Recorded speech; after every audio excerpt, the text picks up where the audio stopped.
আমি চলে এসেছি আমার একটা নতুন ব্লগ নিয়ে। পয়লা বৈশাখের দিনটা আমাদের এইভাবেই শুরু হয়েছিল আমার নতুন ফোন কেনা দিয়ে। পুরোনো ফোনটা একটু প্রবলেম করছিল, তাই ভাবলাম চেঞ্জ করে নিই। তোমরা বলো তো কেমন যে আমার নতুন ফোনটা। তারপরে বাড়ি এসে খাওয়া দাওয়া করে ভাবলাম ছেলের ড্রেসগুলো তোমার সাথে একবার শেয়ার করে দিই। এই প্রথমে যে দুটো জামা প্যান্ট দেখালাম, এই দুটো বড়দি দিয়েছে ছেলেকে, আর এইটা দিয়েছে অরেঞ্জ কালারের আমার মামুনি। এইটা এনেছে আমার হাজব্যান্ড কলকাতা যখন গিয়েছিল, কলকাতা থেকে ছেলের জন্য এনেছিল।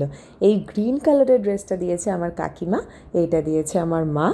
আর বাড়িতে পরা টুকটাক গেঞ্জি প্যান্ট আমি কিনেছি কটা বলো তো, 1 2 3 আমার সন্ধ্যেবেলায় নিচে সোসাইটিতে প্রোগ্রাম ছিল পয়লা বৈশাখে, তাই মা এসেছিল পরিয়ে দিতে শাড়ি প্লাস আমার প্রোগ্রামটা দেখার জন্য। শাড়ির সাথে চুল বেঁধে দেওয়া প্লাস মেকআপ সব কিছু।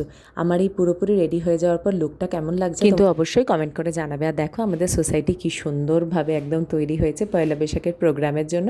খুব সুন্দর সাজানো হয়েছিল আর আমরা সবাই রেডি হয়ে গেছি। আর দেখো সব কচি কাচারাও প্রোগ্রামের জন্য রেডি হয়ে গেছিল। এই যে প্রোগ্রাম শুরু হয়েছে গণেশ বন্দনা, তারপরেই আমাদের ছিল ওয়েলকাম ডান্স। আমি ওয়েলকাম ডান্স ছাড়া আর একটা কনসেপচুয়াল ডান্সও পারফর্ম করেছিলাম। আস্তে আস্তে তোমাদের সাথে সব ভিডিও শেয়ার করব। আর এই ভিডিওটা ভালো লেগে থাকলে লাইক কমেন্ট শেয়ার সাবস্ক্রাইব করতে ভুলো না কিন্তু। টাটা।